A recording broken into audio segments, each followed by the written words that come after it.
June 18th, 2022. Well, the things in the news are kind of scattered, all sorts of stuff going on, and some good, a lot bad. But I want to hit a few things today that's going on. Basically the disaster that this Biden administration and his cohorts at various state levels is imposing on the country. Um, So, we one thing that I wanted to mention is the fact that, well over a year ago, I'm going to have to get the exact date. I remember, I think it was clear cut that he was going to end up becoming president. The I basically said, look, there's going to be at least 6 million illegal immigrants get into the country. Uh, during the 4 years. Well, like we've already have 1.5 million in this fiscal year of the 2022 fiscal year starting on October the 1st to date. We're running at well over 200,000, per month. So this is really spinning out of control. And the latest information is they've actually caught 50 people on the terrorist watch list that have gotten into, we're getting into the country. And we know that there's a significant number of what they call gotaways, people that are not caught, that don't just turn themselves in. And I think the 50 that were caught on the terror watch list either didn't know they were on the terror watch list or they were caught. And so that lets you know that there's probably more than that got away and are actually in the country right now trying to form a cell or something. I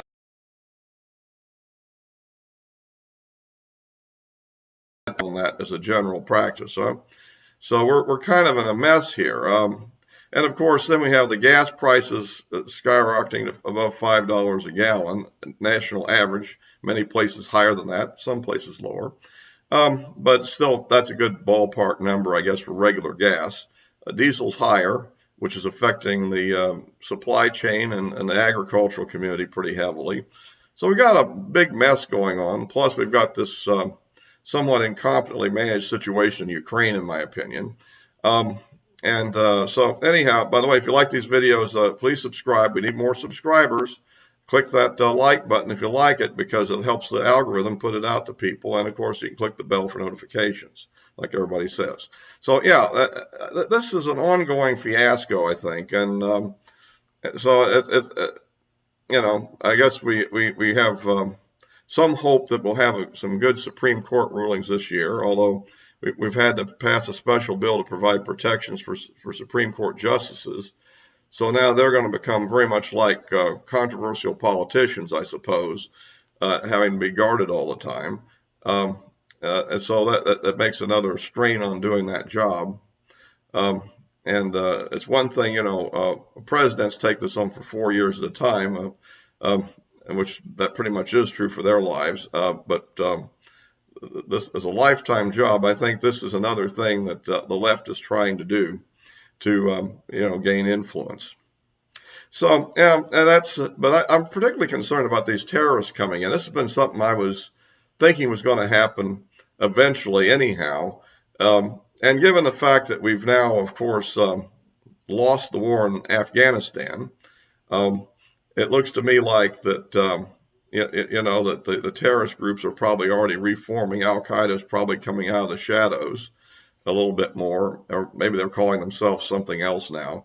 But the same jihadi movement still exists, and one would tend to think that the foot on their neck that we've had for a long time has now been released, and pretty much a lot of the areas that they operated from are now back in business.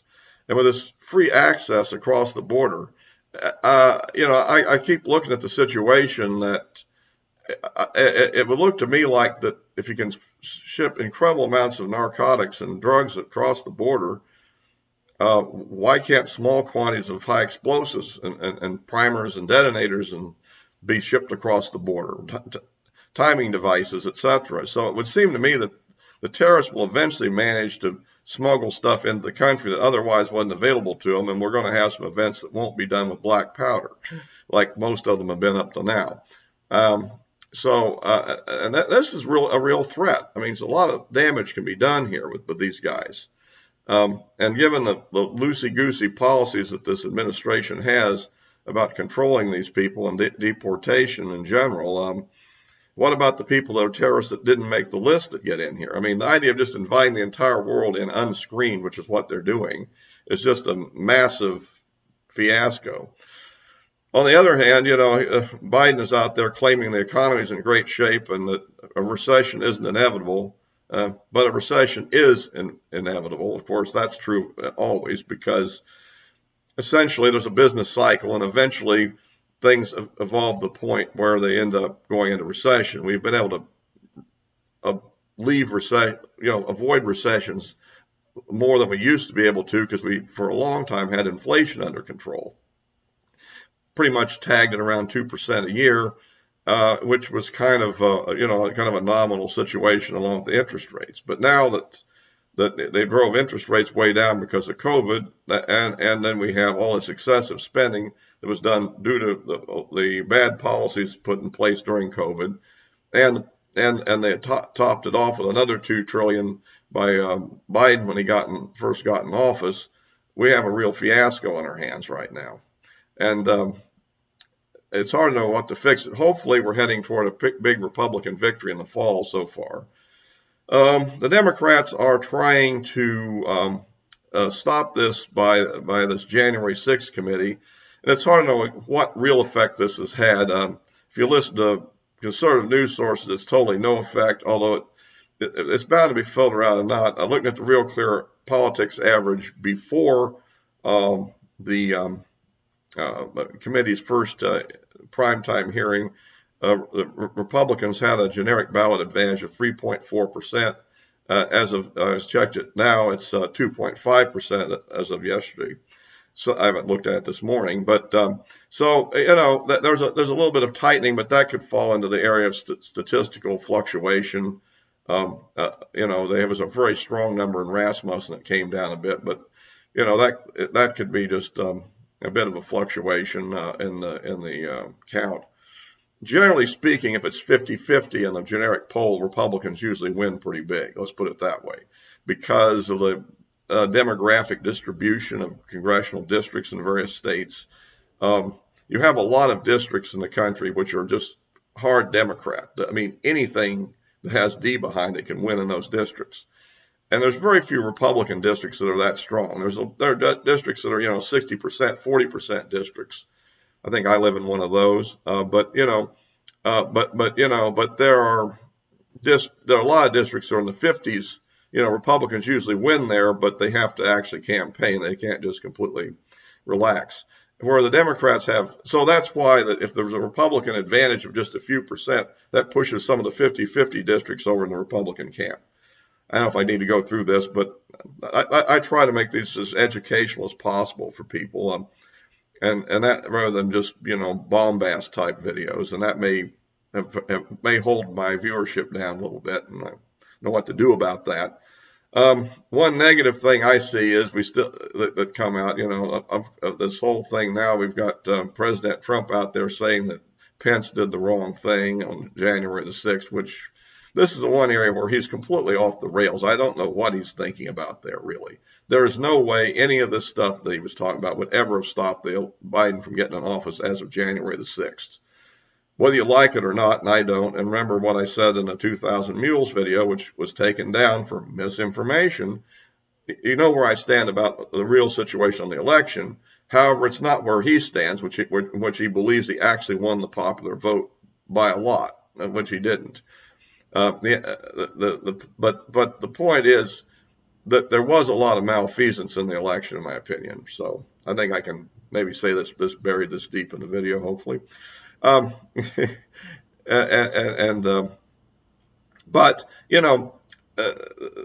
to try to continue to attack Pence, I mean, the fact of the matter is, though, that if Trump runs for president, and he will get the nomination, in my opinion, unless he's prevented in some way from running, probably by legal entanglements, or he just decides not to. Other than that, what you're going to have is you're going to have several people probably running for president against him. Christie, you're going to have probably Pence, maybe Pompeo, maybe several other people, I'm sure, will throw their hat in the ring, and some of them will do it just to get national attention for a future run in 2028, probably. You know, uh, and DeSantis, I don't know whether he'll do it or not either. The thing there is I think he's generally pretty well liked by the Trump. Maybe DeSantis will run, but the problem is that Trump has a solid base of support. So how does he not win when the other people split the vote? That's how he got the nomination in 16. If you look back at it, he didn't literally win with 50% of the vote to the Indiana primary. And by that time, he only, so you see what I'm getting at. And so by making these kind of statements, he's going to continually be stirring up a lot of trouble with the media and even with moderate voters for no particular reason, because it doesn't really matter. But here we go again. I don't know, but nonetheless, he certainly would be a lot better president than Biden. And right now, I guess there's some poll out that shows he would beat Biden by 2% in the popular vote of 44 to 42. Of course, we don't know where the other people would go if forced to make the choice. But that's another aspect of this whole situation. And of course, I've done a video on the gun bill issue that's out there, and I understand that Cornyn got booed at the Texas Republican convention yesterday.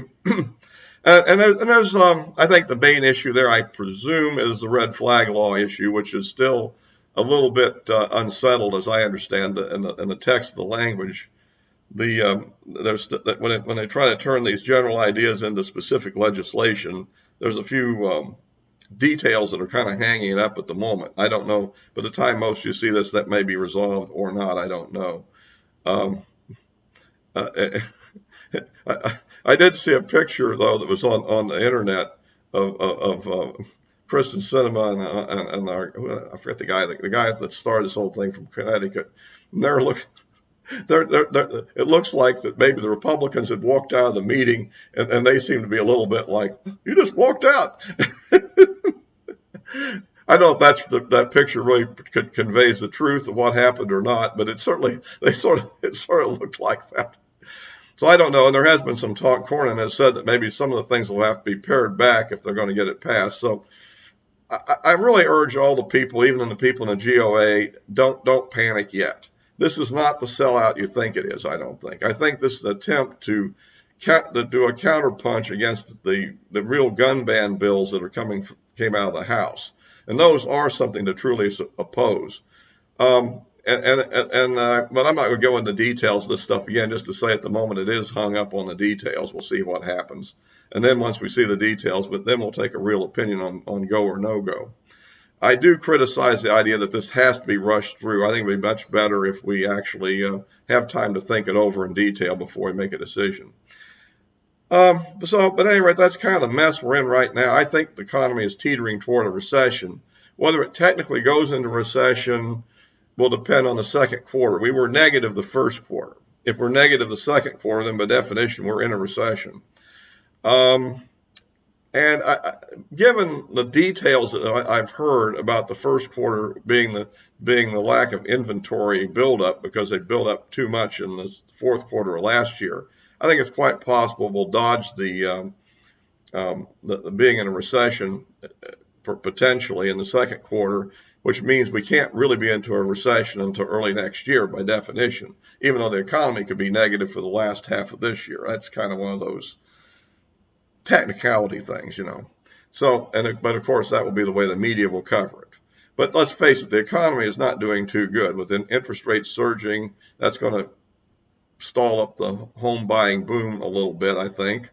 And the market is obviously in a bear market correction right now. So people that are invested in the market are seeing some significant losses in their net asset values, let's put it that way. So those that are on the sidelines or avoid the market, I guess, can be snickering at this point, huh? And those that are short can be pretty happy. but when do you cover? At any rate, so that's always the problem. And I guess I should say not financial advice, because I'm not a registered advisor. But at any rate, that's the situation that we're in here. But like I said, the thing to look forward to is hopefully we did get the prosecutor in San Francisco was voted out by all the liberal Democrats in San Francisco. Apparently, the Asian community kind of took exception to his policies, and they kind of they're a big part of the vote in San Francisco, and they voted to kick him out. And that is another aspect that there could be some breakdown in the Democrat coalition. You've got the Latino community is starting to shift a little bit more in the Republican direction it has been in the past, probably largely because of the chaos in their communities, because of all this unbridled illegal immigration. After all, these people are probably competing for the legal Latinos jobs. They're not competing probably, in the white community jobs, let's call them. So, very much. And so that plus just the fact that they're going into their school systems and probably creating all kinds of chaos in their communities. In places like South Texas, they're probably cutting their fences and throwing trash in their yards and so forth. Probably that's having an impact there. The Asian community is getting upset because of reverse discrimination, holding down the Asian admissions to schools and all the crime. A lot of the hate crime in the country is black on Asian. So, I think this is a major stressor in this Democrat political, coalition, which may very well bode well for the Republican Party. I know that the Clintons are talking about the end of democracy, which I guess means the fall of their coalition, not actual democracy, of course. But they have an interesting definition of what democracy is. A rigged election that puts them in office is democracy. A fair election that they lose is, of course, not democracy. But at any rate, I guess I better wrap this up for now. I think try to keep your hopes up. I mean, November's election is less than 5 months away, although there's still going to be some big battles ahead in the next 2 years to get things back on order if we win. And don't count on it. I mean, if you have the money, contribute to Republican causes. Don't get too upset about some Republican rhino that you don't like, because remember, a rhino still puts your leadership in the majority. Anyhow, I'll wrap this up for now. My social media accounts are listed below in the description below, and that will let you can follow me on there. I'm frequently post on Twitter and more occasionally post on the others. All I do post is video links on all of them, and I use them to kind of promote my video. So I'll wrap this up for now, and until next time.